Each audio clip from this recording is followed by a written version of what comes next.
Chapter 12 The Thief Lord. The thieving crews of Copperhall are known beyond the rim. They made their fortunes during the war running smuggling jobs and pulling plundered Norian treasure from beneath the noses of Imperial officers. They've since diversified. Openyek Jerk, retired blockade runner, year 42,423,998. In the way of flying, there was little to do on the Sophie. Sule had occupied herself in her cabin, and when she was sure that she was alone, Samuel would teach her how to twist the strands in the air into little dancing shapes of lightning on her palm. At first, when she tried it, she was exhausted by how hard she had to concentrate, but it quickly became easier, until all she had to do was twist the invisible strings in the air, wrapping them around her fingers to watch the spark dance along the path she wove. At one point she figured out how to give it legs, and she marveled at her little creation and wondered if it was in its own way alive. Then she'd close her palm and it would vanish. There were long periods of time where they were so far isolated from anything in the deep that they could leave the wheelhouse unattended. The chances of them hitting something, Miro had explained to her, were so slim out here they might as well do something else. The ship would stay its course, guided by the light and some mechanism in the wheel that her curious examinations failed to reveal the inner workings of. At one point she passed Wilton. He looked haggard as he sat in the corridor, petting the purring cat she'd taken to calling Lola. She could have sworn he'd claimed to be allergic to cats. Sule pulled the grate in the doorway aside and watched the witch hunter. He was rocking back and forth and muttering to himself. Evidently he had lost his mind or caught the madness of infinity, as Jun had said. Usually it only happened to spacers who'd been lost in the dark corners of the deep for too long. You never know when it strikes, but when it does, the only good thing to do is lock them up. Maybe he recovers, maybe he doesn't. Jun shrugged. 2 more days passed until they found a cause stream that went twisting away in the direction of Jezebel's star. The passage went smoothly this time.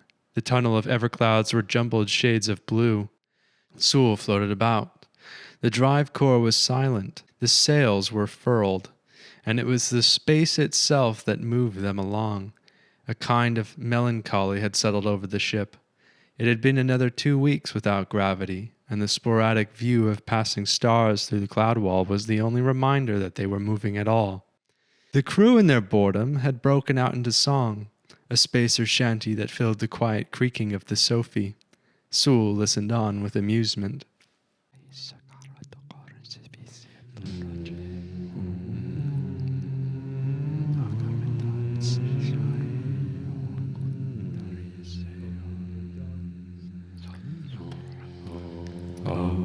Oh, through the darkened stars, now the Sophie will ride against the fierce howling of blue storm and tide. As the lightning will crack and the everclouds churn, we'll leave all the plaguers behind us to burn.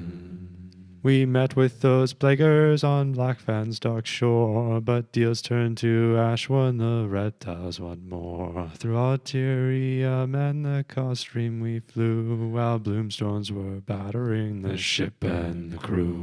Oh, yet we never will cower or fear in the dark, or aboard on this shore and this lonesome old bark. At the tongue of young Sule to serve as our guide, no monster or snakes can stop up our stride.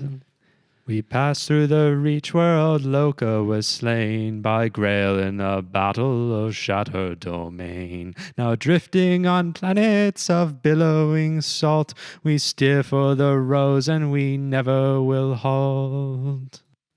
The witch and the hunters, they came for young Sule, but Jun shot the hand off the leadering fool. Then Sule shot his foot, so our captain was spared. The hunters our prisoner for all that he dared. If we never will cower or fear in the dark, we'll aboard on this torn and this lonesome old bark, the tongue of young Sule to serve as our guide. No monster or snake's gonna stop up our stride. Old Wilton just whines for a trip to the Rose and scowls at the Norling wherever she goes. There's a stowaway cat sneaking round on the sly that Reginald hates, but the furball won't die. Then Ben grabbed her around the shoulders and pulled her forwards as she laughed. "Well," he shouted. "It could be better," said Sule. "Please," said Ben, "I'd like to see you try to do better than that." And so she did. "I had forgotten the deep," said Samuel. "I had forgotten what it is like to not feel the pull of matter." "Can you actually see?" Sule asked, trying her best to follow along as she crouched, watching the stars glide past between the everclouds. The words flowing through her mind were so different than anything she understood before. Samuel had been an incessant whisper in her head since the desert. "Can you feel?" "You don't need to speak aloud. I will hear your thoughts just as well as your words. To answer the question, yes, I feel as you feel, and I see as you see, though it is still faint. In time it will not be." "Tell me more about Alcury," thought Sule. Samuel told, and Sule listened. Abelitzers, he explained, were welders of destructive power, of lightning and fire. It was the easiest to harness and the most destructive. There were the wardlings, those that could redirect and neutralize Alcury. Eyes, the manipulators of the mind, masters of hallucinations and truth. The disreavers, masters of the body of healing and disease, the silters, the supernatural artisans of the gods. There were more, of course. Skin shifters, gassavines, ember men, moon dancers, reflectioneers. As Samuel explained, the names bubbled up in Sule's head like long-forgotten memories. One moment she had no idea what it was, and the next it was as if she'd been learning about it for months. It was like Samuel's memories were leaking into her own, and she was taking it up through some kind of osmosis. What it boiled down to, it seemed, was that to control Alcury was to control everything. The gods know a piece of it all, having lived for so long. One has time to learn. But like their disciples, they have a specialty. Jezebel is the god of light. She is a spectrist, said Samuel. She can form light itself. How do you fight a spectrist? It would not be wise to attempt such a thing. Lola the cat drifted up past Sule's face, her little legs running. Sule scooped her up, and she began to float upwards herself with the bundle of blubber purring in her arms. Sule would have floated off the ship if not for the end of a rope clipped to a loop in her trousers. You should be more careful, you know, she cooed to the cat. Only a god can fight another god. Their minds are too vast, their skills too numerous. They've had too much time to learn. They are the true masters of Alcury, said Samuel. Sule pondered. She remembered what Ben had said about Blackfan. But what about spirits? Can't they kill gods? Spirits are not bound to the same rules and limitations. Their power stems from a different plane. Not all are equal. The witch was a spirit. Yes and no, said Samuel. I believe it was once an Alcuer whose soul had been corrupted. In time, I suspect it would have become a wraith if we had not intervened. So wraiths are just corrupted spirits. If I was able to kill a spirit, what would that make me? Her question was met with silence. Several days later, Reginald decided that it was time. He took control of the helm, and the sails were unfurled, and the drive was restarted. The gravity returned with a whoomp as the sails pulled taut. The Sophie punched through the thick cloud barrier of the caw stream and was cast in a deep red light. It shone through the rigging, cutting around the edges of the sails, leaving long square shadows that stretched out through the dense fog of aether. Sule realized that the flickering red and blue of the star was caused by the shifting clouds of deep blue gas. It ballooned into pockets and swirls, fully saturating the space between the ship and the star itself. It gave objects a strange double side, a faint blue glow at the edge of things illuminated by the red, a ghostly image just slightly ajar of the original. The colors were more vivid, the scents, too, and the lines of John and Reginald's faces looked less pronounced in the otherworldly light. Ben almost looked as though he was glowing. Beauty was drawn from the background of the world and set on full display. And it smells a lot like cucumbers, thought Sule. Obix was a world laced with the blue of lakes and rivers, but no green of vegetation. This planet's flora was as red as the star. As they neared the world, there was the shine of countless thousands of ships. "You're lucky," Reginald had explained. They were waiting for the approaching Decennium Gala, an event that only took place once every 20 years. New minor houses were recognized, rewards bestowed, alliances celebrated, and Jezebel herself would make a rare appearance. Rising from Obix's surface was a structure that looked like something reminiscent of a flower, complete with an absurdly long, thin stem, branching leaves and petals at its peak. The rose shone with a golden metal in the lights of 100,000 windows. The branches held small cities, and the sloping lines of the inner tower, which represented a stamen, itself struck Sule as one of the most functionally beautiful things she had ever seen. It was a grand artwork, a structure of glass and metal that must have taken 1,000 years to build. Ships of all shapes and sizes glided past as they navigated between them then. As they came near, a colossal wall of durwood and rippling silk rose up from below them, blocking their path forwards and entirely eclipsing the view. Reginald cursed, throwing the wheel to the side. The ship that blocked their path made the Sophie look like a tiny bug. It was long and sleek. Its hull shone like the rose, and it too was laced with the vibrant durwood and gold. Bulbous protrusions covered the body beneath its hundreds of sails, countless weapons hidden behind protective doors. It let out an ear-splitting boom from a horn, and Sule covered her ears. "Idiots!" said Chorsk as the huge warship continued past them. They approached one of the long filament tubes branching out from between the petals. Thousands of ships were attached, slowly twisting in the stellar breeze. They continued on, moving lower.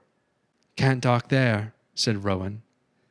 "Higher levels are for the houses," said Miro in reply to Sule's questioning gaze.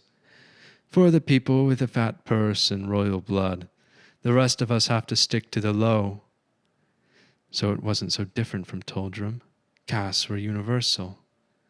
They searched until they found a berth in the lowest filament at the bottom of the structure. Lines were thrown, and the Sophie was drawn in. The corridor was long and endless, covered on all sides with glass. The lights shone with a peculiar artificial light, nothing like the ambertine lamps that Sule was used to. There was a gentle curve to it, and it twisted so that when she looked out the window she could see it looping and gently waving in the stellar wind. There was no gravity in the tube, and they had to pull themselves along the handrails. Sule found herself ducking often to avoid the occasional person hurtling down the corridor in either direction, blasting over her in a blur of speed. "Curse you, Reginald!"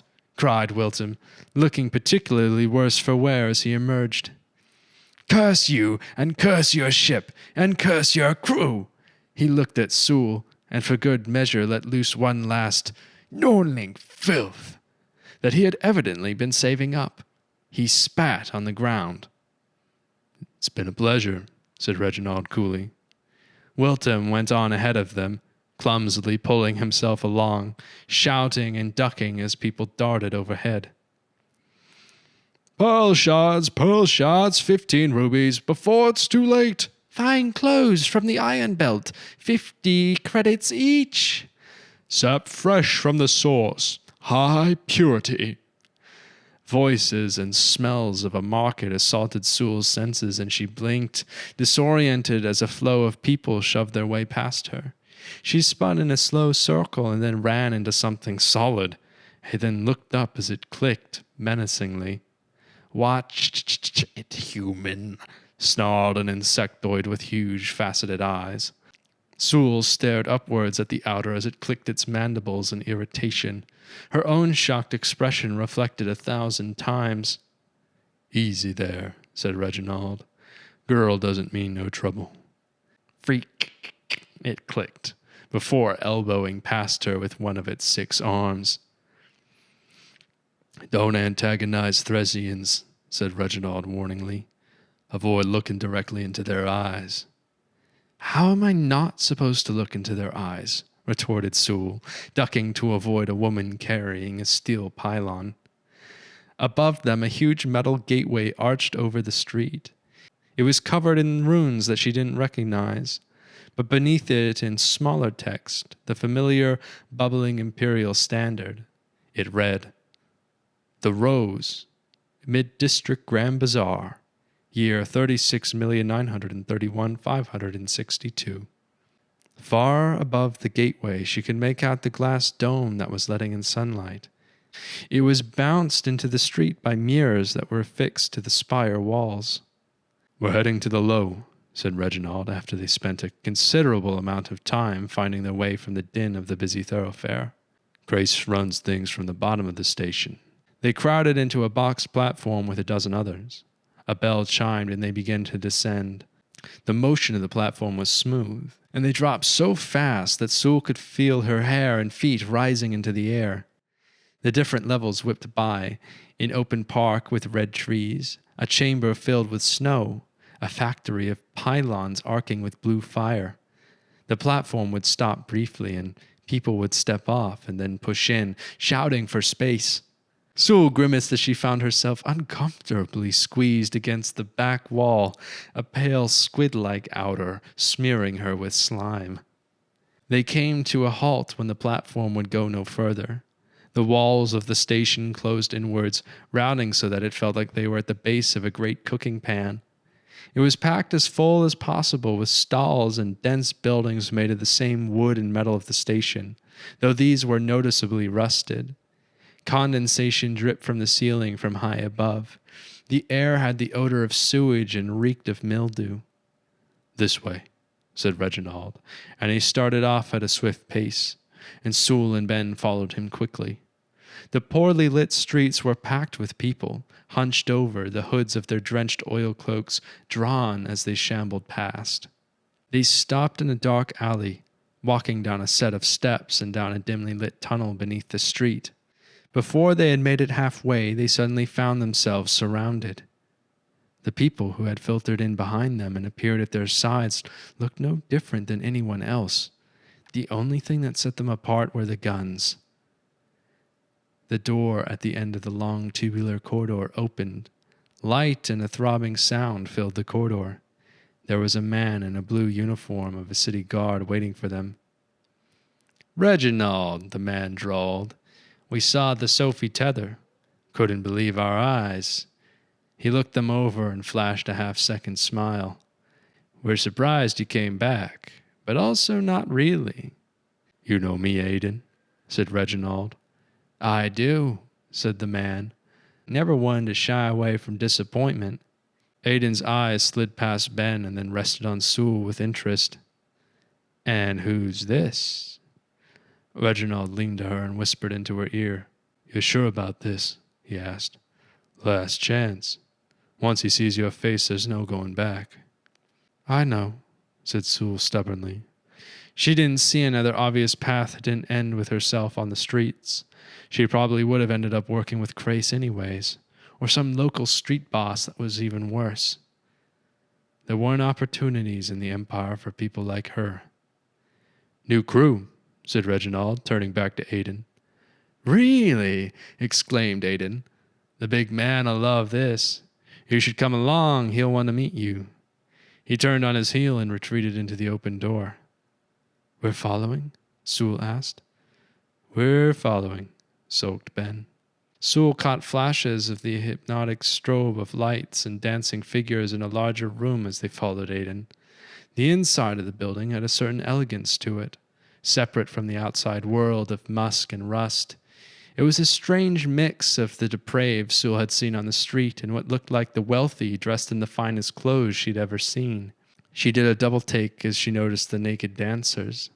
She stole a glance as they walked through, trying not to make it obvious. The dancers were from a species he couldn't recognize, and they were using their tails to... Her face flushed, and she looked quickly away. There was a round of applause. "Grace serves a special kind of crowd," mumbled Ben. He looked at her apologetically and shrugged in embarrassment. They pushed through a door made from suspended beads. A man with a head that looked like a toad placed a massive webbed hand against Reginald's chest, stopping him in his tracks. A pistol was shoved into his side, and the toad man thrummed threateningly. "Easy, easy," said Aiden, peering at Reginald's side. "They're here to do business." He put his hand on the gun, and the guard lowered it to the floor. "He's expected," growled a huge figure obscured in the shadow at the end of the hall. The figure stepped into the light, and Sule noticed that his skin was thick and rough, layered on top of each other like plates. He had a flat nose, arms like tree trunks, and his legs alone were nearly as large as she was. To say he looked dangerous was the understatement of the century. "Enar!" exclaimed Reginald. "My favorite Orangulan. How's the kids?" "Follow me," said Enar, his voice booming down the corridor. They followed him, walking up a winding staircase. Aiden watched them go and smiled at Sule when she met his gaze, giving a little bow. "Wife left me," growled Enar.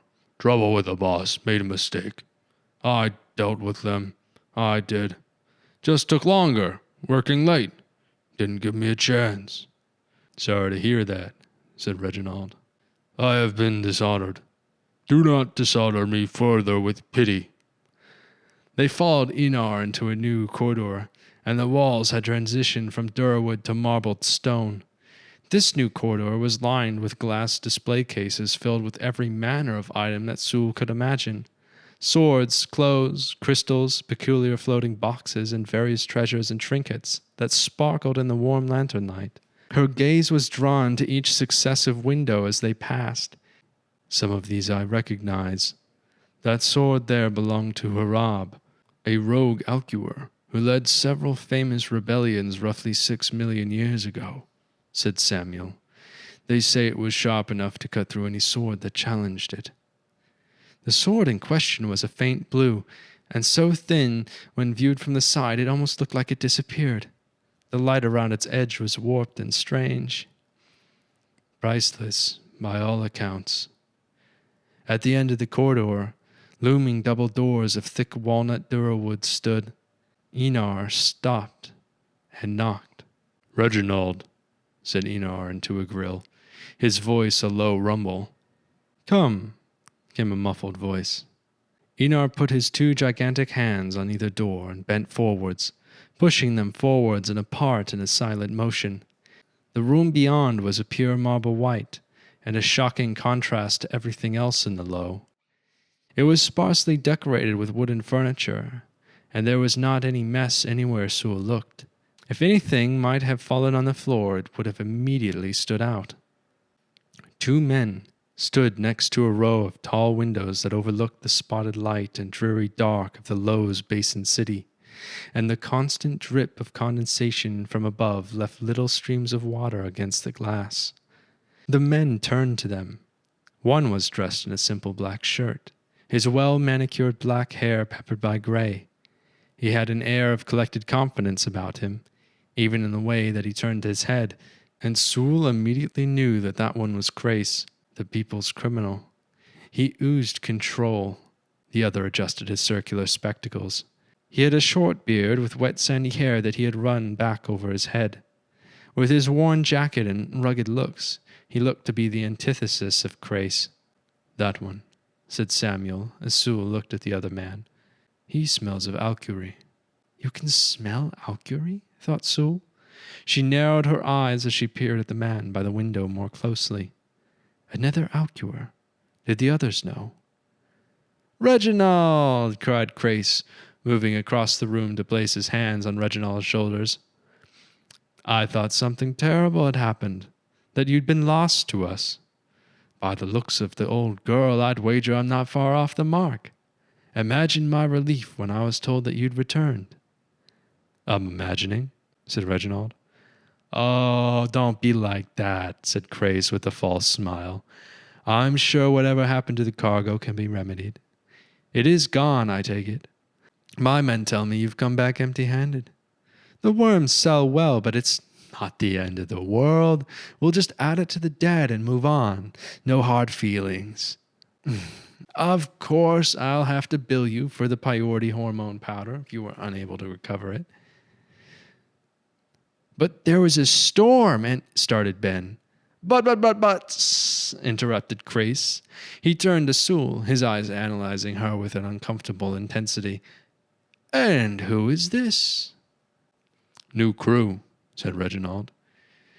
"We picked her up on Toldrum." "Sule, sir," said Sule, and she held out her hand. Crace only eyed it before turning around to begin to pace. "Well, by the gods, the manners on this one, Reginald. You could learn something." "Now, Toldrum, such a shame," said Crace, suddenly looking downcast. "It's been over a decade since the Greys wiped the planet from the maps. I only just heard. You must be shattered. My sincerest condolences." "What?" said Sule, her eyes widening. She must have misheard. "Oh, dear. You hadn't heard," said Crace. He placed a hand on her shoulder and she started. "I'm so sorry, so very sorry for your loss. To learn like this, but now you must live your life for them. It is fate then that you survive. Whatever the reason was, inevitably it all comes back to heresy. Something so dreadful. Well, it hasn't happened since the last God War. Just know that you're a part of the Stone Men now. You are safe from the cruelty of the Greys." Sule felt a strange tightness in her chest, and things looked unfocused. For a brief moment she felt like she might be floating, and the feeling only added to her confusion. What did he mean they wiped the planet from the maps? "We were just there. There was no reason," said Reginald quietly. Crace bowed his head and was silent for a moment. Then he perked up. "Reginald, we have much to discuss. You have arrived at the perfect time. I believe I've already found a new job for you. It might even pay off this substantial debt that you owe me." Reginald watched Sule with concern as she stared out the window.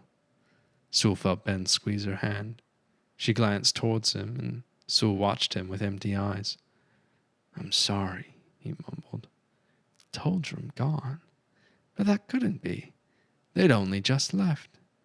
They wouldn't come back, not unless—" "Someone told them to turn back," said Samuel. Everything she ever known was gone. Completely. Utterly. They're afraid of something. "What are you?" The voice, the heat of the glare, a gaze across an unfathomable distance. Grail realized his mistake. What mistake? Me? Then I killed them all. I killed everyone. Did they know when I went to the temple? When the Delcat tried to stop me? I want to be dead. Why am I not dead? I should be dead. "How did it happen?" whispered Sule. "How?" said Crace, looking at her with a kind of half-dismissive pity. "The same way they killed off all the rest of the worlds in the Reach. Don't dwell on it. What has been done, and there's no undoing it." Crace turned away. There is a fresh opportunity here. You would be wise to take advantage of it. A wraith? Was it a wraith?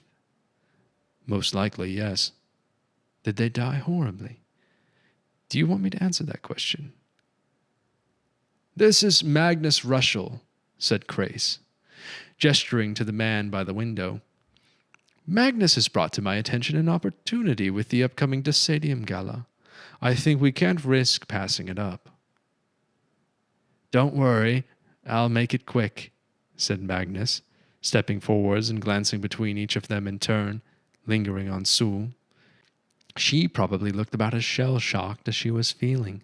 Her emotions were distant, though, and she just stood there, looking at nothing in particular. There is a certain guest who will be attending the gala, a certain Farca Galadrian, continued Crace. I've heard of him, said Reginald.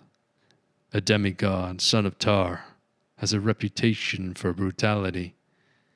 Correct, said Magnus, and he began to pace back and forth in front of the window. He recently made it to the big leagues, and I'll cut straight to the point. He's been gifted a key by one of the 8. He paused dramatically. And? Asked Ben. A key to the interact, finished Magnus. That's impossible, said Ben. Even if it exists, it's not something we can steal. The Decadium Gala is under the protection of a god. You don't steal from gods. And? Asked Reginald. And we're going to steal it, said Crace, his eyes sparkling. Well, you are, Reginald. It was so quiet that Sule could have heard a cricket chirp from a mile away. And if I say no, said Reginald. Well, said Crace, a dangerous intensity creeping into his voice, I'll take back my ship and we'll find another way to settle up your debt. You're an honorable man, and I respect honorable men. I'm sure we'll come to a fitting arrangement. Enar lowered his head. Why this job? Asked Reginald. We don't even know this Magnus character. How can we trust what he says? Oh, we're well acquainted, said Crace, moving to sit behind a desk. In fact, I've known Magnus for most of my life. You can trust him. He always has the most interesting of jobs. This one is no exception. And you, Reginald, we all know you've been underutilized. Your old crew were infamous. You were one of the best thieves in the Rim, and certainly the best on the Rose. I'll need to ask my crew, said Reginald. I'd like an answer now. Crace smiled. I've seen many like Crace with their ultimatums in my time. If Reginald leaves the room without saying yes, he's a dead man. All right, said Reginald after a minute of watching the city. Excellent, cried Crace. I'll arrange the invitations. It will be expensive, of course, but well worth the risk. There's always some minor lord willing to sell out for the right price. That key could give us free trade access to the inner worlds. No more inspections, no more stealing away in the floors of a superfreighter, and not just that, we'll be able to walk into the most warded vaults in the Rim. A Baron's key. We'll be unstoppable. Now go. Talk amongst yourselves, practice as you will. Do what you do best, Reginald. Sule, we'll talk again after you've had some time. Goodbye. And with that, Crace made a motion with his hand, and Enar stepped forwards, herding them towards the door. Oh, and Enar, said Crace. Yes, boss? You'll be going with them on this little quest of theirs. Boss? Enar's eyebrows rose in confusion. You heard me, Crace said. Yes, boss. Enar's huge shoulders slumped as the door boomed shut. Chapter 13. The Key Job. What is time but a single frame along the motion of a thread? Every material atom a point of color in the great painting that we call reality. All of it coming from unknown stranger, at the table of a bar in Path, year 10,423,998. The first day that Sule found herself alone on the ship while the crew were about in the city, she went below and sat in the gloom. She hid her hands on the wall as she sniffed, wiping snot from her nose as her eyes watered. No! She had to keep it together. She had to keep it all behind her brick wall. She had to be strong. Then, as the world was fraying at the edges, pulling apart into lines as her reality began to come undone, she screamed, "Stop it! Stop it! None of it's real. None of it's real. None of it's real," she muttered to herself with increasing urgency. She knew it was, but each time she said it, she felt a little flash of relief. "Stop! Stop moving! Go back!" Sule pulled the alchoric fibers of the air into her fist, and she pulled with all her might in her rage, trying to force the world around her back into solidity. There was a power, a heat, an arc of light, a sound like the world tearing itself apart, and then a deathly rasp followed as the aether swept in through the cracks of the hull. Sule looked at her hand in shock, seeing the black points of soot at the tips of her fingers, the faint bruise spreading along the sides of her hand. She saw a battlefield. She imagined cutting down her enemies with the fire of the gods. She imagined the screams of the Greys as she burned them slowly, slowly until there was nothing but ash. Could she do that? Sule shuddered, and then flexed her fingers as her hand began to ache. The doubt she'd been feeling had vanished. She didn't care where this power came from. She had it. She was going to use it. "Devils!" cried John Stannis's muffled voice. "Witches! Witchcraft! The Dark One! The Dark One! The Dark One has found me! Get me out of this hell beast!" There came several booms as he slammed against the walls. "Good," said Samuel, "but not good enough." Sule walked to the wall and ran her hand over the scorched wood, tracing the marks she'd left there. She looked around herself. She'd have to find something to cover it up. "There is much to learn," said Samuel. "Now, shall we begin?" "Teach me," said Sule quietly, her eyes dark. "Teach me how to hurt them." The table in the corner of the dusty tavern was surrounded by windows so grimy Sule could only see passing silhouettes. It was just as cold inside as it was in the street beyond. Roguish types were hunched over pints, talking amongst themselves in low voices. Her breath gathered in the air before her as she looked between the others doubtfully. She was sitting in one corner. Nobody was paying them any attention. "Crace doesn't think it'll work," said Ben. "Just the way he talks about it. You can tell." "Agreed," said Jun. "What I don't understand is why he's willing to cash in the dunnies to get the invitations. Where did he know you from?" "Crace and I worked together when he had just entered the business," said Magnus, pushing up his spectacles. "I've never failed. That's why Crace trusts me." He looked towards Reginald. "I will admit that this particular job is a bit more of a risk than the ones I usually take on, and, well, it's just I'm not willing to wait another 20 years for the next gala. Crace recommended you personally, Reginald." "You're a fool," said Reginald evenly. "You'll have to trust me, or I'll have to find another team." "No," said Reginald. "We don't have to listen to this." He looked at the others. "If you want to vote on this, we could walk away and figure it out. This is on me." "To argue is pointless," rumbled Enar, speaking for the first time since he had followed them out of Crace's club the day before. "This is a show. Crace will not let you leave the station until the job is done, even if it is ill-advised. Follow the plan or don't follow anyone ever again. This is the punishment." Magnus frowned. Listen, if you don't think you can do the job, maybe I could talk to Grace and figure something out. He gave me the impression you already agreed. Enar was taking up 2 seats, which both creaked dangerously. He stared at the door, not saying another word. We have to do it, said John tonelessly. Like our big friend here said, it's not up for debate. We all knew the risks in coming back here. Go on and talk. The gala is in 2 months, said Magnus. Ideally, we'd have more time to prepare, but this will have to suffice, and your talents will make up for the rest.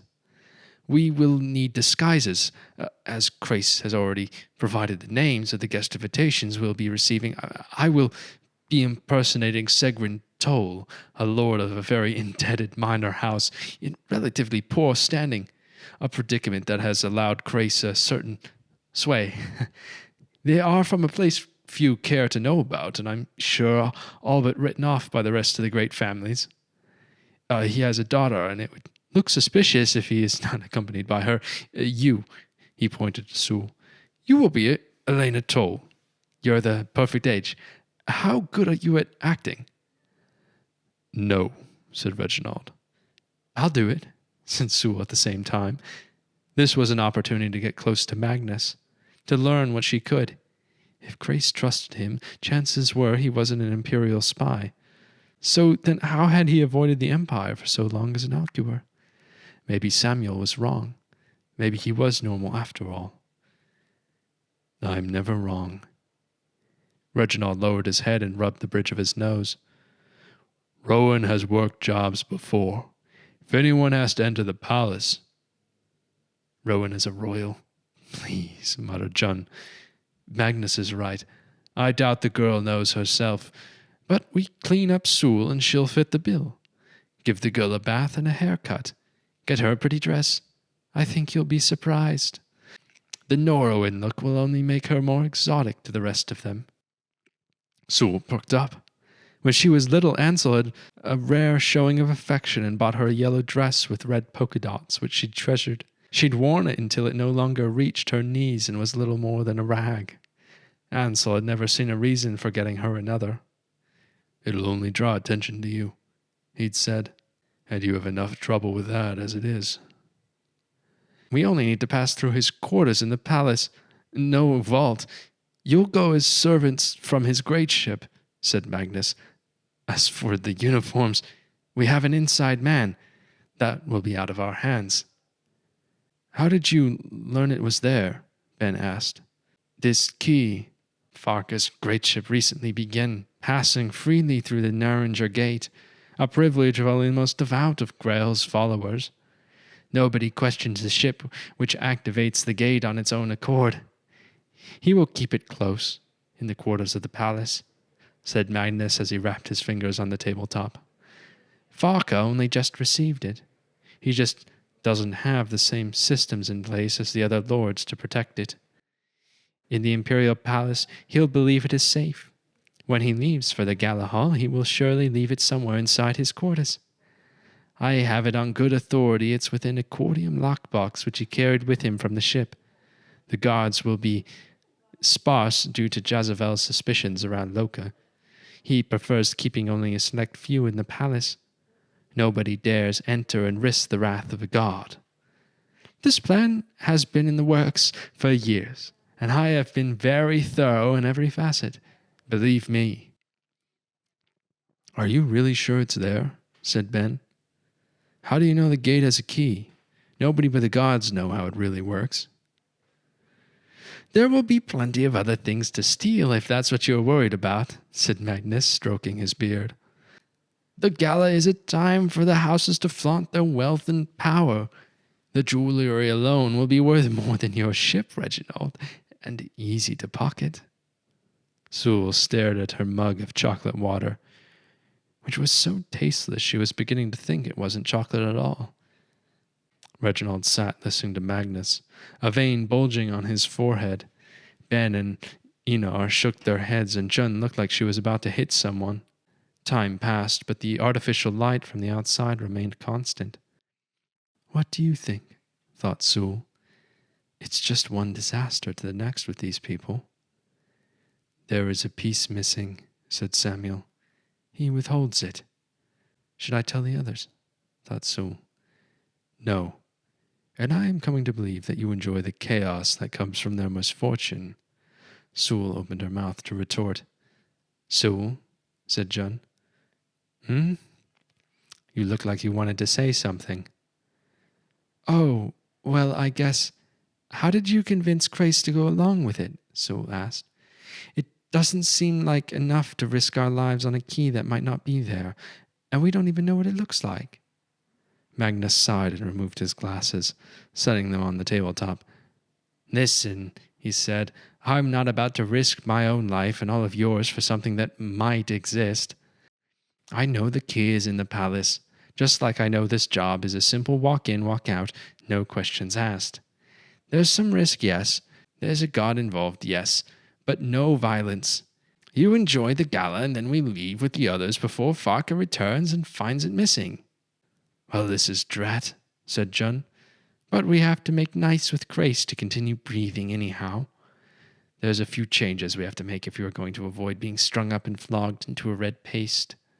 The crew broke out into an argument. Sule sat back, remembering Ansel's words. Where were the revisionists? Maybe they could help.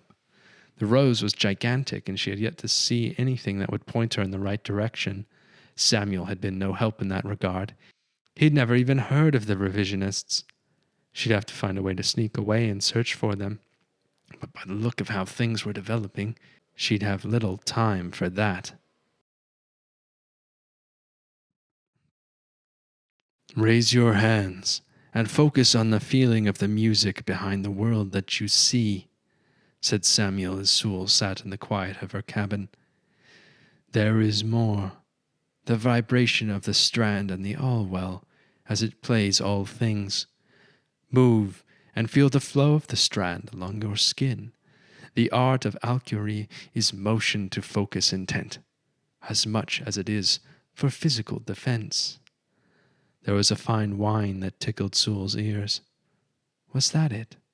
She closed her eyes and focused. She'd been trying for days. See the layers, said Samuel. Pull them, pluck them, become them. Chaos, muttered Sule, the whine becoming louder. Find order in the chaos, said Samuel. Order in the chaos, whispered Sule. You are falling deeper into the well. You are becoming one with the well. The whine, she could feel it was more. It was a wave washing over her. Many waves. It was a hum. It was an orchestra. She could feel the power in the air around her, and then she could hear the crackle over her skin and the lightness in her hair as it began to rise. Sule's stomach growled, and she grinned to herself as the feeling faded.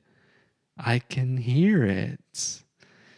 Again, do not lose focus. Sule frowned and dug deeper, but something about the stillness made her uneasy. It was an absence. It was cold and dead and nothing like the music. She withdrew her focus and did her best to ignore it, returning to weaving the strands, but wasn't able to shake off the feeling that something was off. There is something there, thought Sule. It was not like the music, like a stillness that was out of place, and it wasn't coming from the world around her. It was coming from her. What's that? It is familiar to me, said Samuel. The quiet. Sule, you down there? Came Miro's voice. Coming. Sule jumped to her feet and rushed up the stairs, the moment forgotten. Minutes blurred to hours, hours to days, days to weeks. Moments flitted past Sule in a kind of senseless blur. She would practice alchemy with Samuel when she was alone, trying to control the arcs of power. She'd nearly perfected molding the fibers into shapes that would dance across her hand, but anything more complex eluded her. She tried to weave in more strands around her fingers, but then it would just fray and fall apart. Every other moment was spent with the crew practicing for Magnus's heist. "So tell me again, who are you and why are you here?" asked Jun. "My name is Elena Toll, daughter of Segwin Toll. We are the rulers of the Uda system near the globular belts of Prehin. We made our fortune from sap refining, but that hasn't been going as well as it used to. My brother's name is Cleus. He's an asshole. During my free time, I like to ride candelars, candelins, said Jun. It's a hobby for the rich folk that live in mansions. They're like horses, if you've ever seen a horse. I've heard of them. Well, that's something at least. These have more wings than a horse, 12, not 4. She was going to die. So tell me again, said Miro, his voice drawn with suspicion. Magnus regarded Miro wearily. It's not my plan alone, he said. I work with another. We have a mutual interest in obtaining the key. But I thought you were giving it to Crace, said Sule at the other end of a large curved table. They had been talking for hours in Reginald's study, a wide space below the pilot house, memorizing scrolls filled with blueprints of the Rose. There was so much to remember that her head swam. At least she wouldn't be the one wandering the halls trying to find the right chamber. All she had to do was smile and act pretty. She turned to look out through the narrow windows, watching the dock slowly undulate. I have a deal with Crace, said Magnus, walking in front of her view.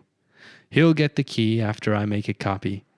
The Nuringer will take me to where I want to go, as it will take him. Then? Asked Rowan, slapping a scroll down on the table. Well, it's none of your business, said Magnus. You're going to use it to unlock a door, Sule asked. In a manner of speaking, said Magnus mysteriously. The gate unlocks opportunities. It can go anywhere, and in my profession that's quite valuable. Treasure hunter? Sule asked. The man looked like an explorer, maybe a learned man from one of the great colleges she'd read about. It was difficult to place him.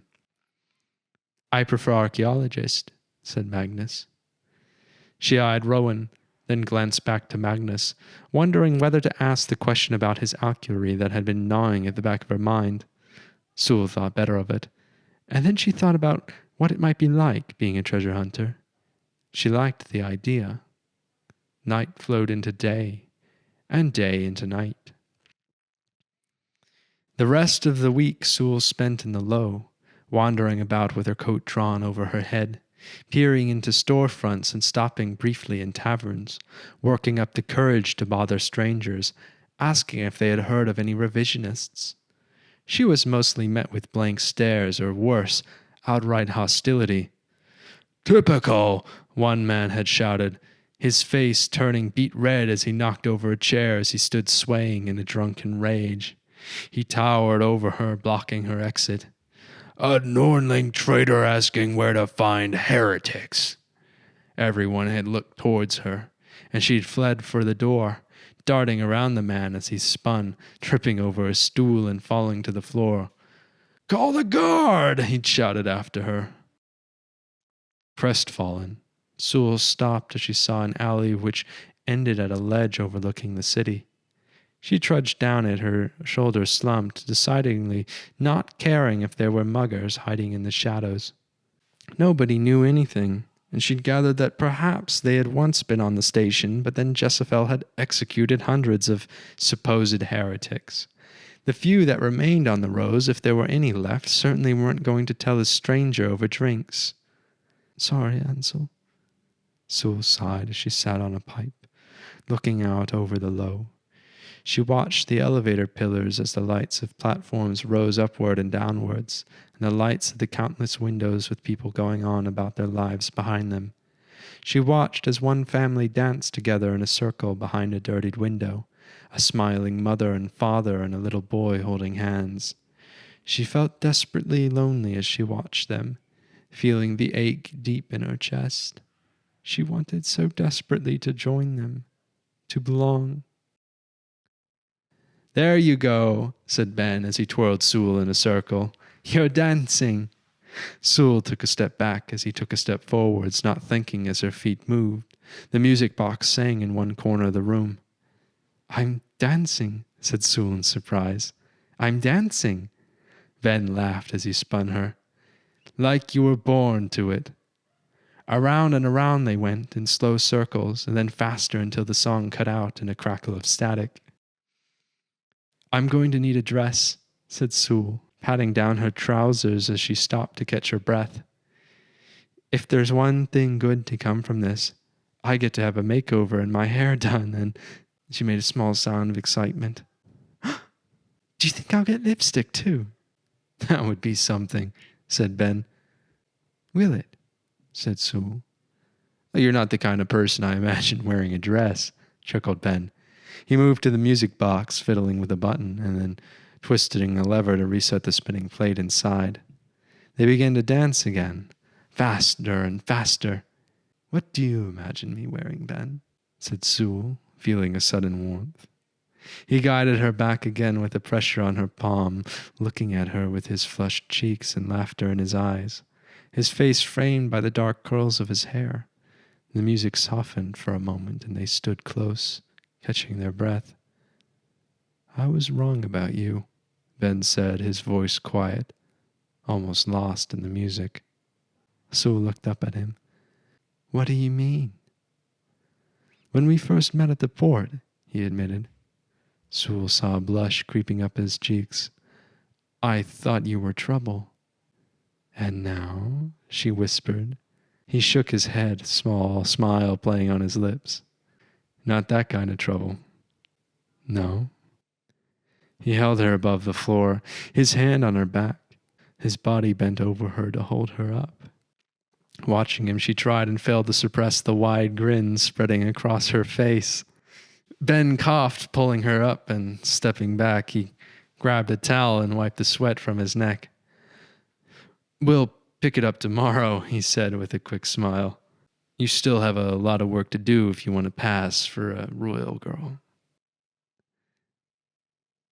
And then Sule was walking through the upper levels where the buildings looked like they were made from golden brass. Pipes zigzagged and disappeared within each other, forming an intricate puzzle. Thin clouds drifted through golden towers, cloaking the station ceiling in a white haze. Sule peered through a looming window as a rush of people passed by. She eyed the mannequins and the long flowing silk that covered them. Some dresses had a weightless quality to them as they drifted in the breeze of the opening door. "It's grav silk strands, same in the sales," Reginald told her. "And it's not in the budget." After spending some time in a store where the levels were separated by an empty space of null, people floated about, the invisible currents carrying them from floor to floor.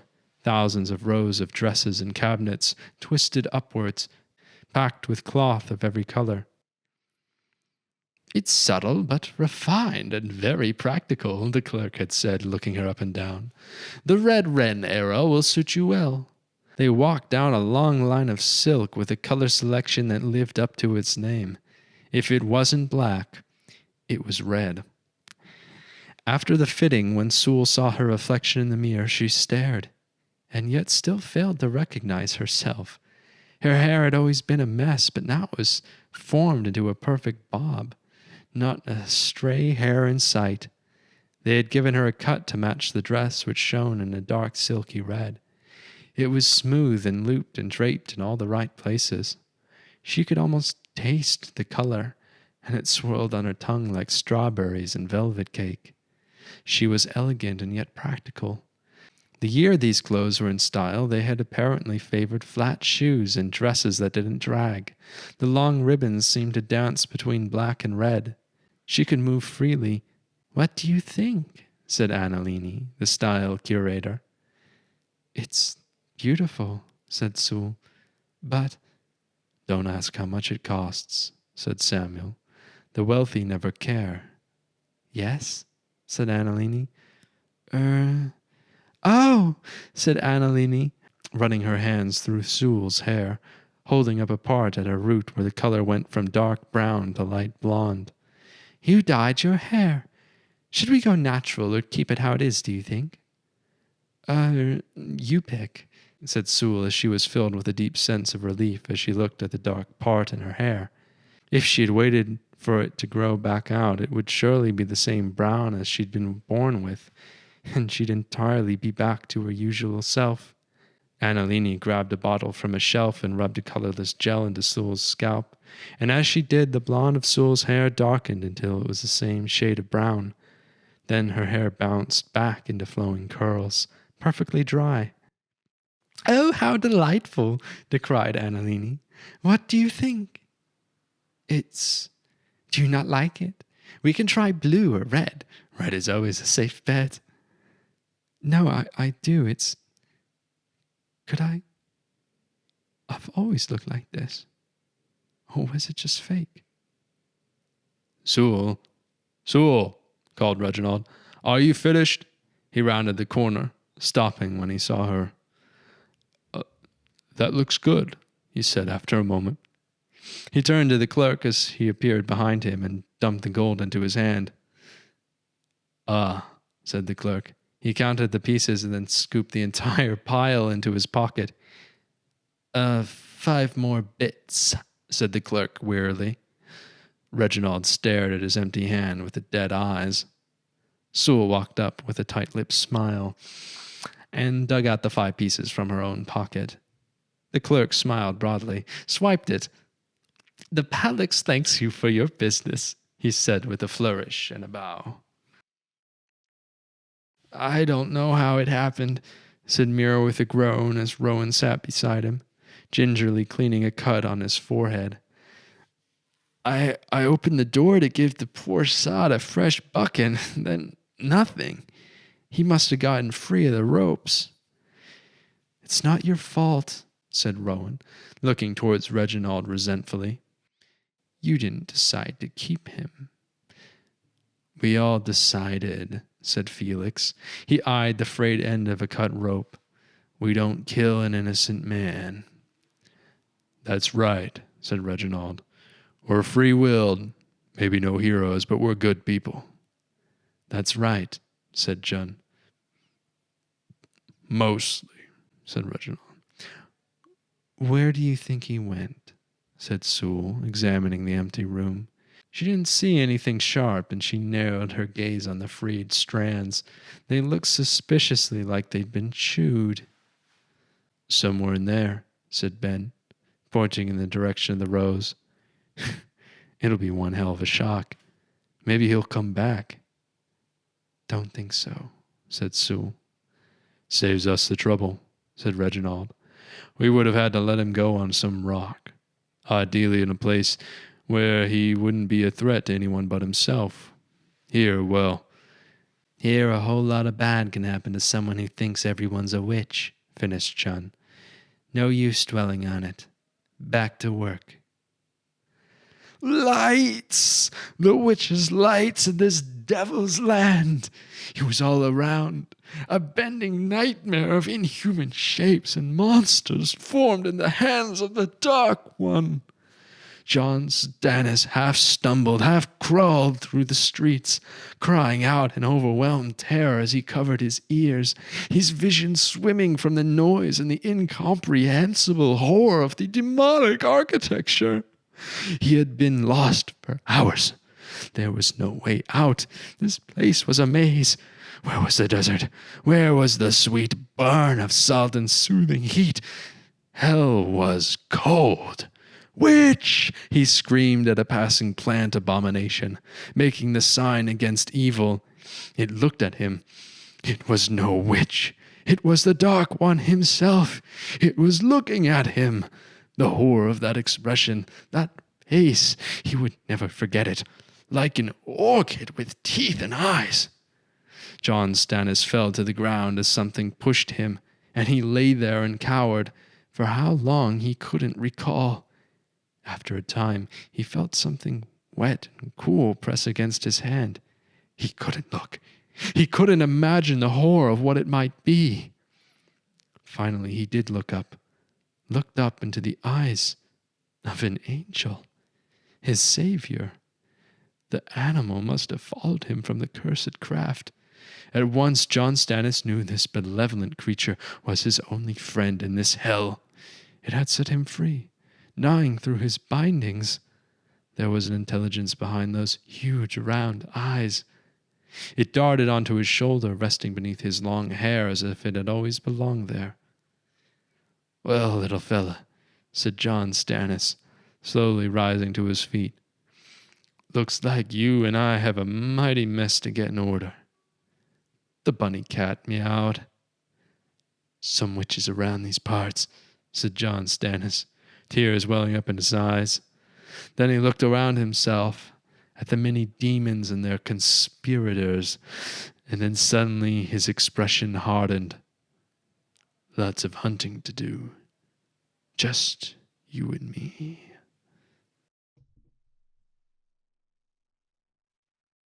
Chapter 14. The Decennium Incidentum. There were 9 great gods, and now there are 8. It was Jezebel Adara who betrayed the others, and went straight for Loca's heart in the Reach. She was, of course, rewarded richly, for she lay claim over the entirety of Copper Hall. Rivix Condor, Revisionist Archivist, year 42,423,998. The field of ships surrounding Obix numbered in the tens of thousands as they hung above the red planet, anchored to the many winding pipe-like conduits of the Rose, and nested about the station in the midst of their budding sails like shining silver gems.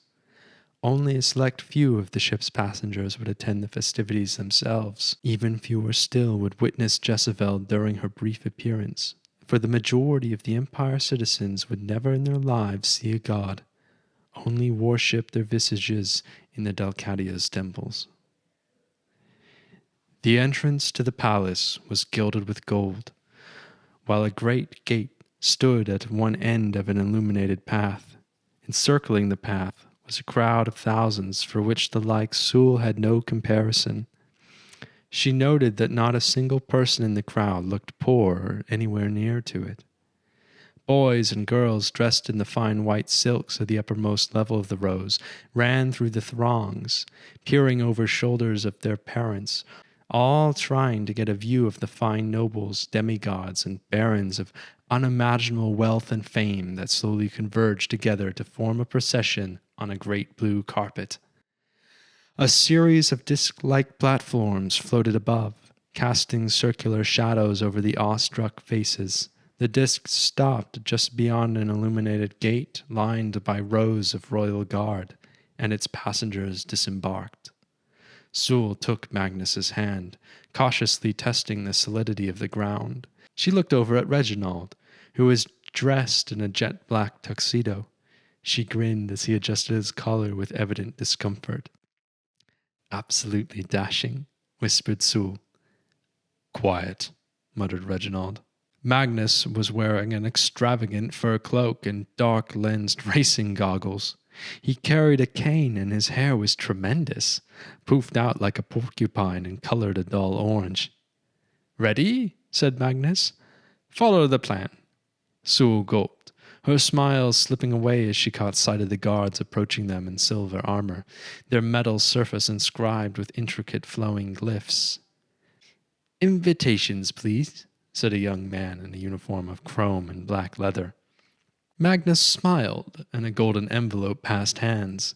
The attendant unfolded it with a flourish and a flick of his wrist, the paper expanding into a white origami tower. He read the text down the side. "Segrin Tull and Elena Tull, daughter of Segrin Tull, accompanied by your entourage, High Lord Uo," said Magnus, his accent and manner flawless. Reginald gave a small nod of his head. "Welcome, lords, to the Blue Court. We are delighted by your attendance. If you were not already informed, there is a private flyer service to the Aphelion. Walking the carpet is not a requirement for entry." "Oh, we're well aware," said Magnus, taking a step forwards to look up towards the palace entrance, where the final extension of the station's central elevator column rested, though here it was carved from ebony durwood, sloping into a kind of reverse chandelier. My daughter has left me with little time in peace, speaking so much of her excitement for the decennium procession that I fear I may be going deaf. Sule put on a look of dazzled wonder. Oh, father, she cried with a high-born accent she'd perfected all those times she'd made fun of Ansel as a little girl. It's just as beautiful as they say. And look at all the people. Of course, dear, said Magnus with a sigh of exasperation, rolling his eyes. Right this way, my lord, the attendant smiled, gesturing for them to pass through. They did, and the blue carpet was plush and soft, and it gave slightly beneath Sule's feet. They were joined by others in sprawling gossamer gowns, and one woman whose endless loops and rolls of gravity-assisted fabric floated through the air. It was so immense that Sule thought perhaps it had at one point exploded, unable to be contained within its wire-frame walls. That one has you beat, she whispered to Magnus. Then Sule grew silent and blanched as she felt the thousands of eyes scorch her skin, and she fell back to Reginald's side. She'd known that this job was risky, and she wasn't sure that she cared if she was caught and killed, but the sheer magnitude of what they were attempting had only just begun to assert itself fully in her mind. I can't believe we're really doing this, she muttered to Reginald. This part wasn't necessary, was it? She narrowed her eyes at Magnus's back. A private flyer service? Why didn't we take that? It would draw less attention. Now everyone sees us. It's a cultural experience, said Reginald. Enjoy yourself. How many people can say they've walked the path to ascendance? Why do I feel like it was the other way around, said Sule. It was Segrin Toll talking his daughter's ear off about wanting to walk the path. She probably wasn't interested at all. Could be right, said Reginald. He waved, throwing out a disarming smile as he was showered in flower petals thrown by their fawning crowd. Could be wrong. After what felt like an eternity, the crowd fell behind them, and the walls of the archway loomed upwards on either side. A circular disc lay at the center of the hall, and they were ushered onto it.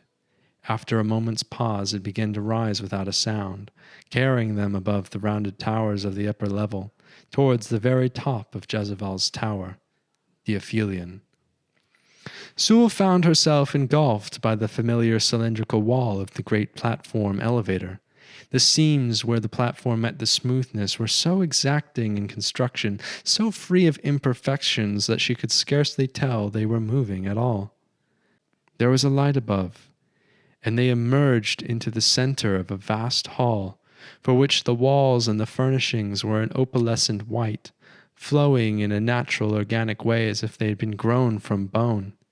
The ceiling arched overhead in grand loops before diving down into the ballroom.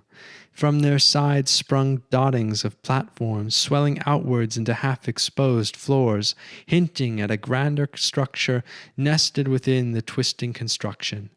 Hundreds of figures spoke in groups, drinking and laughing as they lounged about in their ridiculous costumes. There were statues carved into the pillars, all of the same woman with soft, elegant features, watching the floor below. Sule recognized the visage from the temples, one of the 9 great statues in the Hall of Grail. The feeling here did not quite make her skin crawl like it had in the temple, but it still set her on edge all the same. Oh, by the gods, cried the woman with the explosion of address, to see the blue court with my own eyes. It wasn't actually that blue at all, Sule thought as she surveyed the hall, following Reginald and Magnus as they made their way past a towering banner window looking out over the rows. There was a part that was carpeted, she supposed, and that had a nice blue color. She could hardly imagine that the court had been named after that. Sule's breath caught in her throat as a guardsman wearing an officer's uniform stepped in front of them, holding up his hand. Why? He cocked his head. Where do you think you're going?" Then he laughed, and Sule recalled his face during their first time in Grace's lair. She racked her brain as she tried to recall his name. "Aiden," said Samuel. "Thank you," Sule thought back. "You're welcome."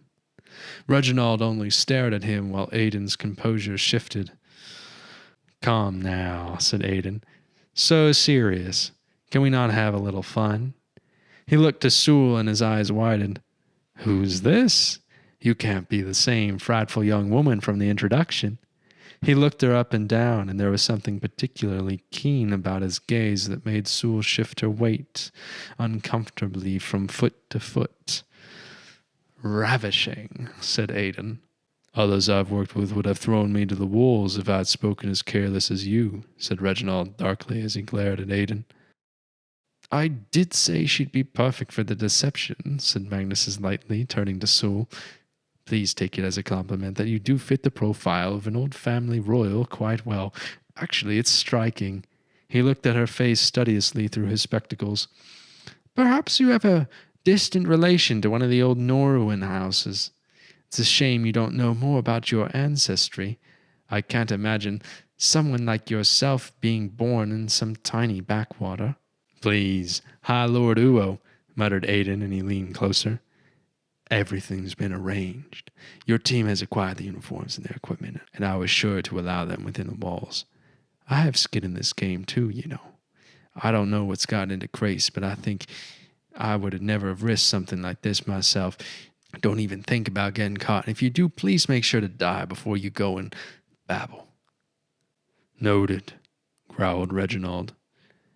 There was a chime, a lovely haunting sound that pierced the din of clamorous discussion, resolving as it did the discussion in the Blue Court to the lowest of murmurs. "You'd better get going," whispered Magnus. "Stay the course," Reginald said quietly to Sule, "and enjoy the dessert table for me." He gave Aiden a look that could have cleaned the rust off a Thek plow, and then turned and strode off, disappearing as he did between the bodies of the crowd. The deep, haunting sound of lure horns resonated through the hall. The crowd of lords and nobles turned their heads upwards, intently watching a central balcony overlooking the floor. This time, there was absolute silence. An angelic figure of a woman emerged, her long dress flowing through the air. It never quite seemed to touch her skin, as if it were itself made of liquid light. The god said not a word as she surveyed the crowd below, and in a great wave that spread outwards, the hundreds took to their knees and bowed their heads. Sule did the same on instinct, but stole a glance upwards, realizing with awe that the great hall had begun to change. Spreading outwards from around the god, the walls were fading to a translucence so that she could see what lay beyond them. It spread like wet paper on canvas, jumping from corner to corner, blotching outwards until every wall in sight had faded from white bone to crystal glass. The hall was filled with cries of astonishment from the audience as they realized what was happening. Most kept their heads bowed. Sule could see Obix fade into view with its orbiting ships. The light filtering through the blue clouds cast the hall in a calming glow.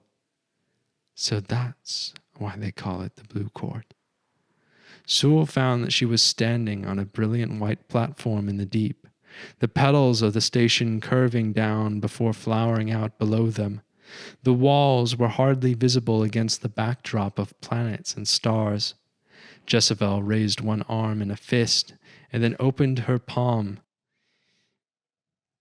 It was the same pose as the statues that towered on either side of her. Then she turned and walked back silently down the corridor, which now appeared to be floating in the deep. The hush of the crowd gradually receded, but the voices failed to regain their prior bravado. "Remarkable, isn't it?" said Magnus. "What one can achieve with alchemy given enough time and discipline." "I wanted to ask you about," started Sule, but Magnus placed a finger on her lips. "In a moment," he said. "Mingle for a time. Don't talk to anyone if you can help it." He walked past her into the crowd, vanishing amongst the nobles. Rude, thought Sule, and she followed aimlessly, stopping to marvel at her reflection in one of the now transparent columns as it stretched up and away in distorted caricature of herself. She found her way to a table laden with golden plates, piled high with all manner of pastries, cakes, jellos, and exotic-shaped treats. She wasn't sure were decoration or edible. She scoffed up sweet biscuits and then a rainbow assortment of sweets that tasted like lemon pie, and quickly scooped another handful which disappeared up her sleeve. She'd move on to the pastries when there was a voice behind her. "The gifts of the lords truly are spectacular, are they not?" Sule turned, her cheeks stuffed to their limits with crumb cake. It was one of the Delcats, in his thick red robes. His head was shaved, and the bands around his neck signaled his status, which, judging by the amount of gold, was quite high. "Truly wonderful," managed Sule. "Forgive me," said the Delcat, "but you are of Norian blood." "No." Sule stared. Her stomach dropped as a cold fear washed over her. "Walk away. Walk away." "There are so few left," said the Delcat. "You can always tell by the eyes. The hint of dark at the corners. Many replicate it with cosmetics, but I can tell with you it is not so. And in the shape of the face, I can't say I've seen a Norwin in these halls since before the God War and the cleansing." Sule felt Samuel rise from wherever it was he slumbered in her mind, and his voice pounded into her temple. "No," said Samuel, freeing her from her petrification. "No," said Sule, miming Samuel as she bowed to the Delcat, a story bubbling up into her head. "I mean, I'm not really. I belong to House Toll. I was adopted, taken into the family. I'm Elena Toll." Oh, yes, I've heard of them, but I can't say I know them well. I've heard they've been having troubles lately of a financial nature." "It's been overstated," said Sule hotly, recalling what Magnus had told her about the Toll family. "Nothing father can't handle." "Nothing father can't handle? There are other more promising minds to sort out all those business trifles out." "Forgive me, I have not given my name. I am Wola, High Seer of the Rose." High Seer? The man before her was the leader of every Delcat in the Rim, the direct mouthpiece of the gods themselves. Sule's knees suddenly felt weak. Without Samuel whispering in her ear, she'd have bolted. "Has our Lord graced you with his power?" asked Wola. "Many Norowins have the gift. Perhaps does the Toll family hope to gain standing by incorporating Alcury into their gene line? Though I can't imagine tainted Alcury could offer much in the eyes of the lords and the houses. Of course, of no fault to your own, such things simply are." "No," said Sule. "Father has never spoken of such, and I don't have Alcury." "Oh, unfortunate," said Wola. "The Dalcatia and Grail's Chosen could always use more Alcuers. The Empire's ranks have been stretched thin since the Great Betrayal. Historically, they've been no better source. Such a shame it was lost. Now, please, allow me to introduce you to a dear friend of mine. He'll be most intrigued by this." "I don't think—" "I insist," said the Delcat. He placed a hand on her arm and guided Sule across the chamber towards an ornate round table. Crystal plates sat on a balcony open to the deep, the white tablecloth waving gently in the light, the ethereal breeze only a mild chill. The Delcat tapped the back of a man dressed in a dark blue dress shirt with silver buckles as he drank from a golden bowl. "May we join you?" asked the Delcat. "High Seer," came the man's voice. "Of course, the more the merrier." Sule's blood ran cold as the man stood and turned, halting as he saw her. Allow me to introduce Miss Elena Toll of House Toll, said Wola. We have just begun a most fascinating conversation. Elena, this is Yorick Vasting, Lord General of the Rim. Yorick squinted briefly at her. A puzzled look crossed his face. Sule had forgotten how to breathe. The pleasure is all mine, Miss Elena of House Toll, he said, perhaps interpreting her fear as shock as he kissed the top of her hand. He nodded, gesturing to the open seats. There were others at the table engaged in their own discussion. By the pins on their dark uniforms, they were no doubt Alcuers. Wola sat, and Sule followed course, watching her plate as the world closed in at the edges. So, said Yorick, House Toll. Can't say I've ever heard of it. Please continue. I'm most intrigued. Did he not recognize her? Had she mattered that little? He'd run her through with his sword, but it had been dark from the back, and she'd been covered in mud. Yorick hadn't taken his eyes off her since he sat down. Sule's eyes darted to his side, finding the sword resting at his belt. Her hand crept towards her dagger, which he'd strapped to one thigh, out of sight, for all the good that would do her. Miss Toll was just telling me of her family, said Wola, snapping his fingers, summoning a swarm of servants with dishes laden with steaming food. Platters were uncovered, and the sweet scent of seared meat filled the air. It only succeeded in making her memory of the night of the ambush all the more vivid. For once, Sule found that she wasn't hungry. Which one? Said Yorick, and then he laughed. Sule nearly fainted. I was adopted too, you know, said Yorick, watching Sule with that wolf-like gaze of his. I don't mean it anything other than a question. So you see it too, said Wola. Strong Norwin blood, but subtle in its presentation. Elena was telling me that she does not have the Lord's gift, which I find surprising. Why else would the Tolls go to such lengths? Yorick shrugged, forking a piece of steak into his mouth, talking as he chewed. The Norwins were a proud people, but heretical and archaic. It is why Loka was drawn to them, and they to him. It's miraculous that you managed to survive among royalty, Elena. No heretical inclinations when you were being reared? Don't run, said Samuel. But he knows. He does not. Tell me, said Yorick. What was it like, being raised in a royal family as a Norling? Surely that was a very unique experience. It wasn't spoken of, said Sule, taking time to painstakingly enunciate each of her words in case Yorick recognized her Taldrinian accent. I was raised separately by a wet nurse. By a wet nurse. Of course, said Yorick. His eyes had not wavered from her face. Maybe they felt poorly about some action in the war, offered Wola. Perhaps the Tolls taking you in was a matter of honor, some kind of repayment. Could it be? Do you think the ill fortune could be Grell's will because of this?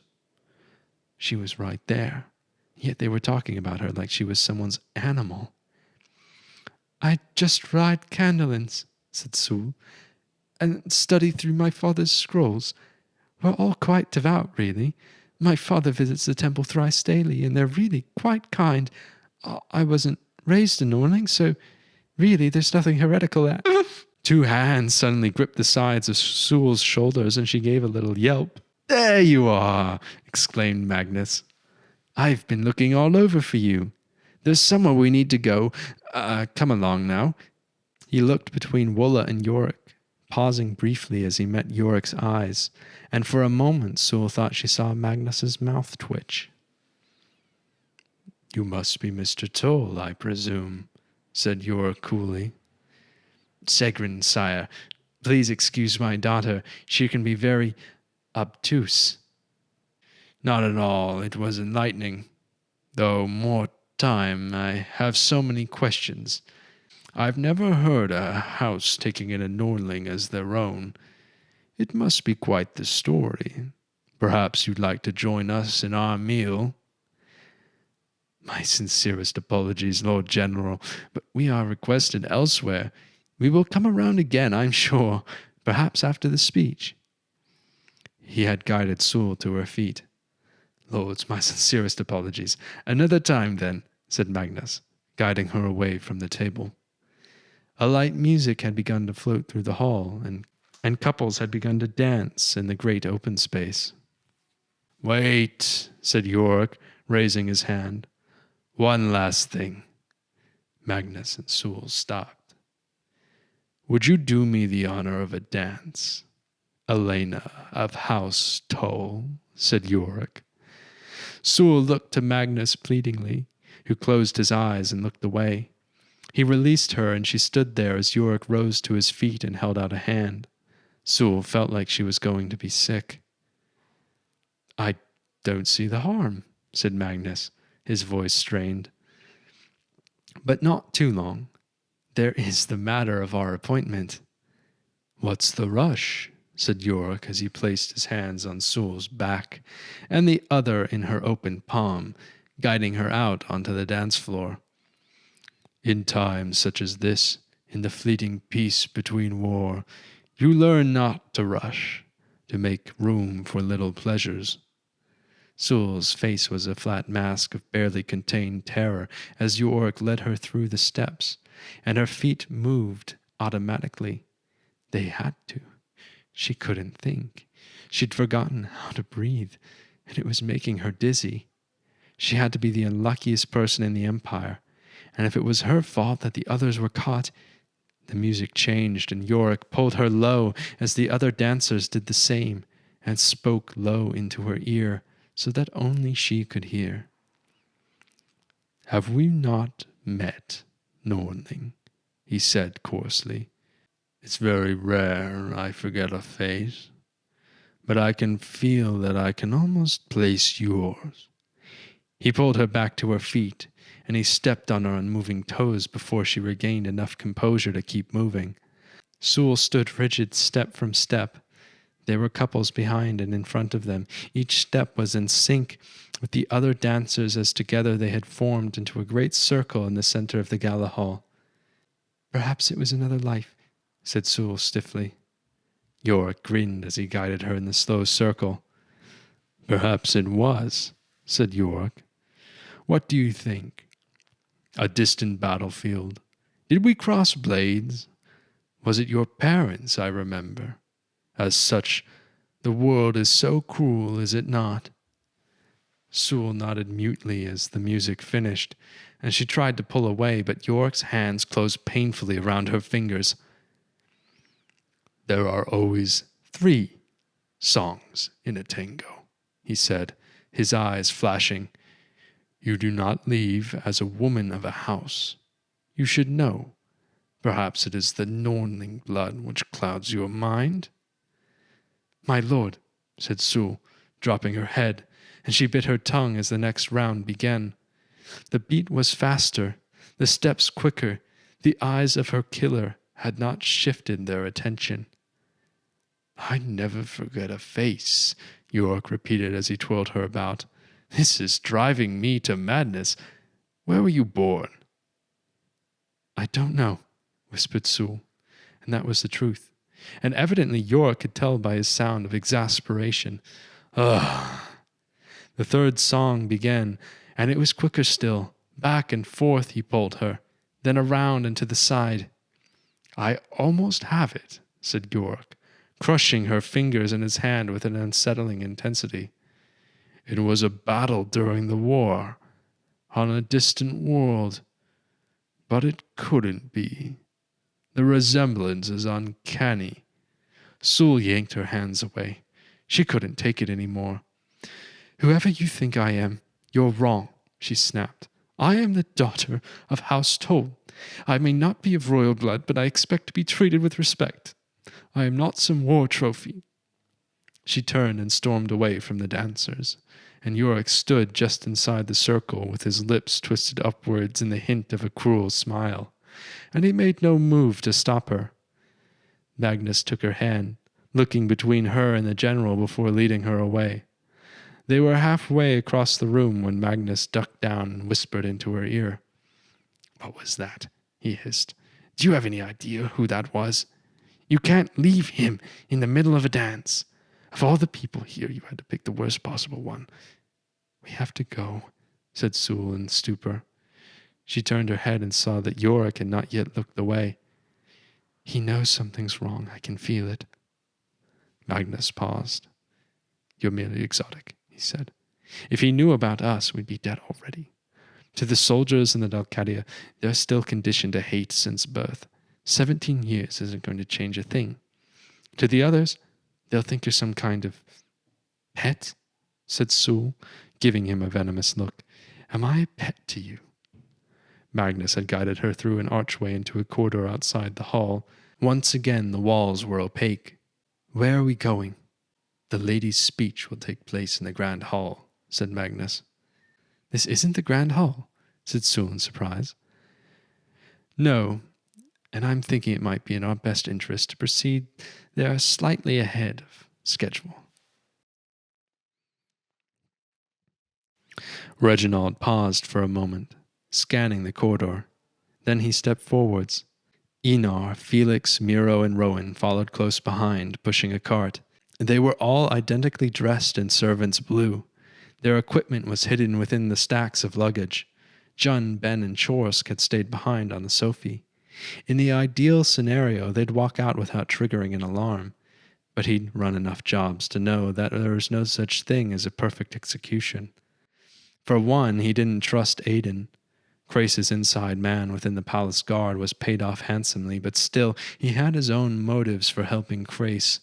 By virtue, he was a mercenary, and mercenaries could never be trusted. They passed several guards standing silently along the walls.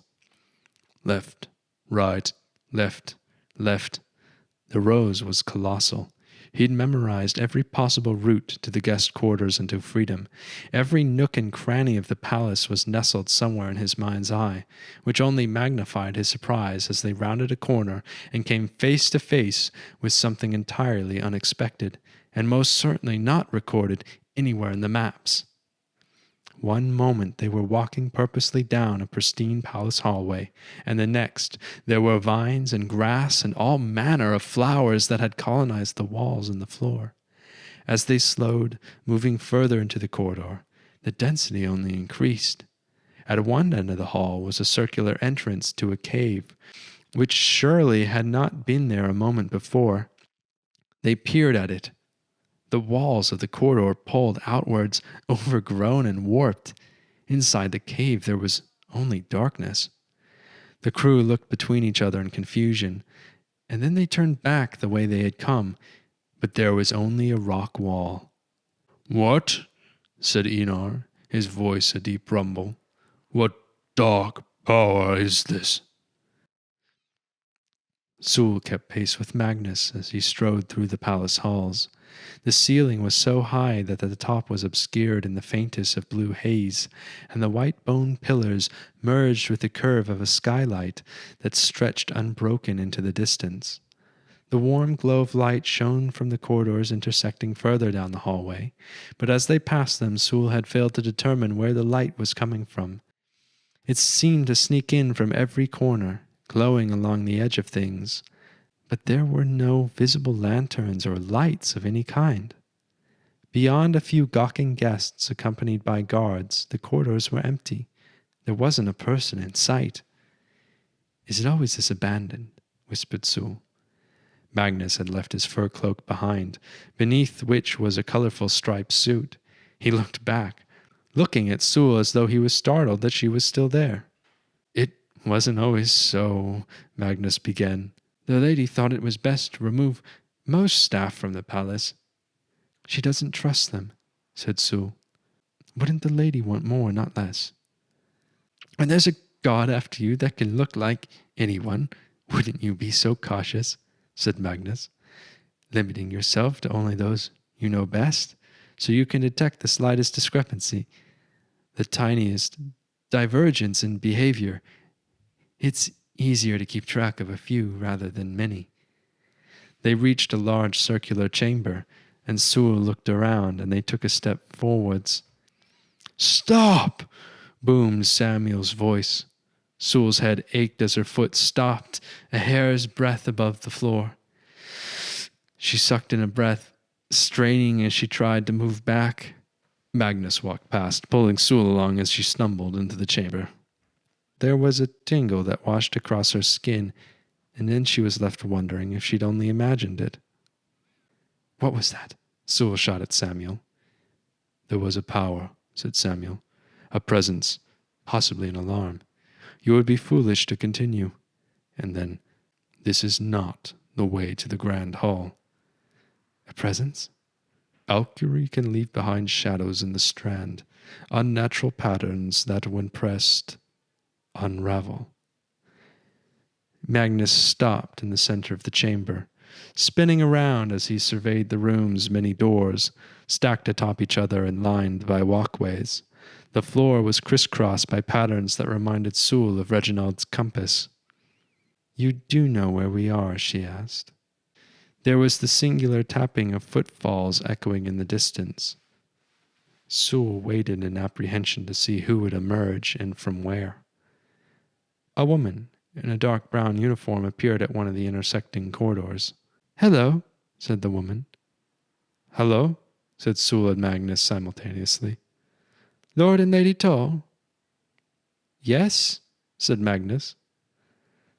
"The lady has requested your attendance. Please, follow me." Magnus flashed Sule a crooked smile, and then pointed his finger up into the air, and in the direction of the retreating servant. "This way," he mouthed silently. "The lady," said Sule, refusing to move until Magnus pulled her along. "She doesn't mean—" "Trust in the plan," said Magnus. "This wasn't in the plan," Sule hissed. "Not the one you knew." "Reginald was right," said Sule. "We shouldn't have trusted you. You are insane. Are you hoping to get a reward? Is that it?" "Not at all," said Magnus. "I am still very much intent on retrieving my key." "The missing piece reveals itself," said Samuel. "There is no choice now. You are to follow him, whatever his motives. To run here would be both foolish and fruitless." They walked down corridor after corridor, Sule fuming silently as she watched the back of the servant woman, up a spiraling staircase and across a bridge and along a hallway of which either end faded into smooth golden light. None of this had been in the maps. As they passed through an archway, the walls melted away to glass in the red and green foliage of trees. Birds chirped, and Sule could hear the gurgle of a stream.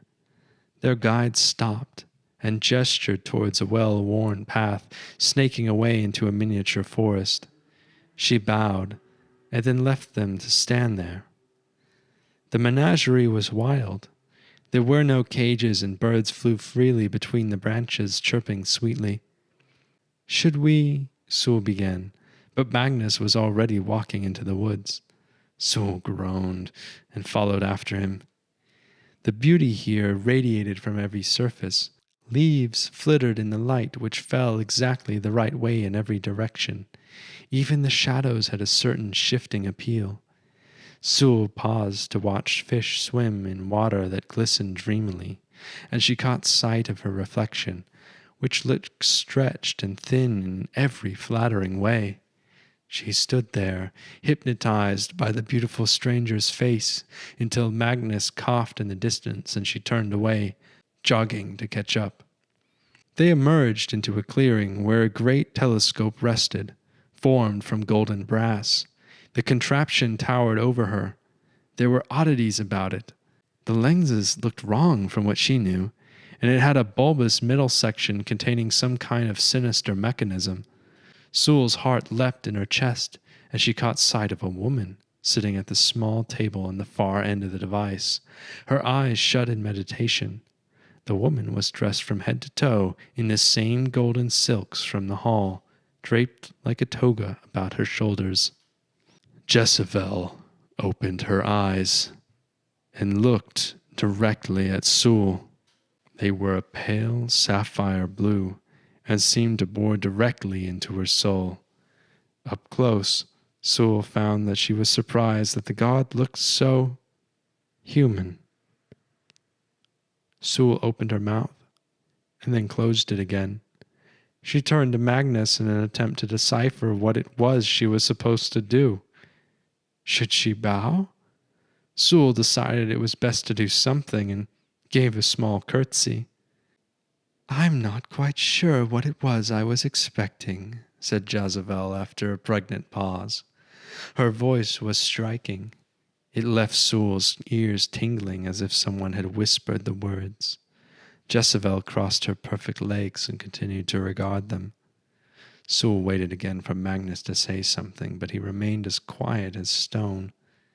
"Samuel?" No answer. "Is there a mistake?" Sule finally squeaked. "I am the daughter of Sagrantol. We are here for—" "Don't bother," interrupted Magnus. Jezebel smiled then, a broad, beautiful smile. "It speaks the truth," she said. "I see the purpose in your steps and the lie that you walk." The god stood, and Sule took a step back in fear. Magnus stopped her with a hand to her back. "There's a ward," he murmured. "To cross it will bring certain death." Sule looked down at the ground but saw nothing. If she concentrated hard with her Alchuric power so that the world unfocused, she could just make out the thinnest shimmer of a line, woven tightly through the brass floor, peeking through the meadow grass. It curved, encompassing the entire clearing in a broad circle, a circle in which Jezebel herself stood just outside. Sule took a step back and felt the hairs standing at attention on her leg go flat. They were trapped. "Grace surprised me," said Jezebel as she began to move methodically around the perimeter of the ward, her dress flowing through the air. "He brings me such entertainment with his ambitions. But this was bold, even for him. What was it that was promised?" "A key," said Magnus simply. "Oh?" Jezebel paused her walk. Sule turned sharply to look at Magnus. He wasn't about to reveal their entire plan, was he?